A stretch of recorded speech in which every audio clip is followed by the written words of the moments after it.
Dadaanan ko lang yan guys. Kukuha sana ako ng malunggay sa school. Manghihingi ako ng malunggay sa school. Dadaanan ko siya. Gusto niyan tumawid sa kabila. Doon siya galing. Ayan, sa kabilang daan. Ayan, doon siya galing. Mahaba na rin yung kanyang natatawid.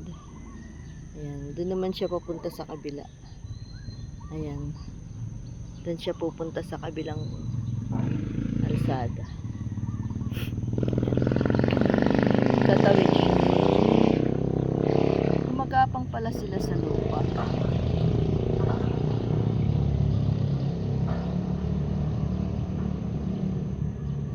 Talagang ano siya. Gumagalaw siya. Ayan. Anong tawag ba dito sa suso na to? Comment down guys.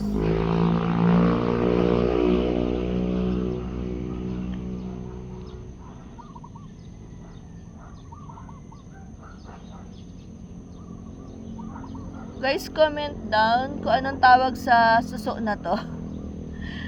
Bigyan natin ng bigyan natin ng iaano muna natin sa sa YouTube, sa Google. I-google muna natin kung ano ang tawag sa kanya. Tapos magtatanong-tanong ako. Ang makasagot ng tama, bigyan natin ng 100 na load.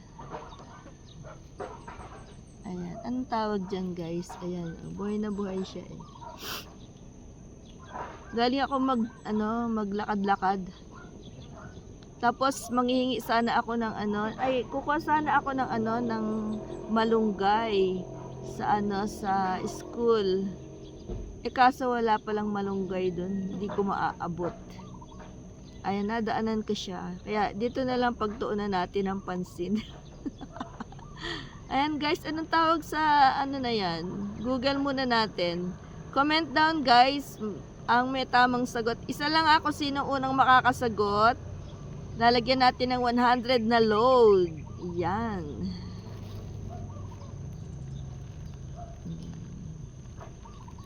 Ayan guys. Hindi ko na siya hihintayin makatawid. Kasi pag inintay ko siyang makatawid, ang bagal. Ang bagal guys, diba? Maubos yung oras ko dito. Magluluto pa naman ako. Ayan.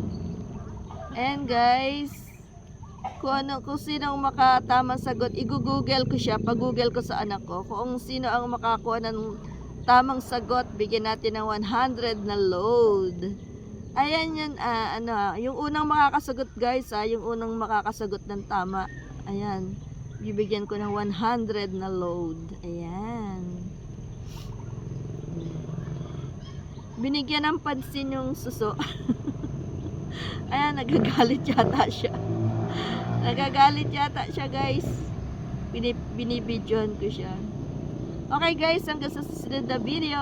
Bye guys. Bye. Wait ko yung makakasagot ng tama.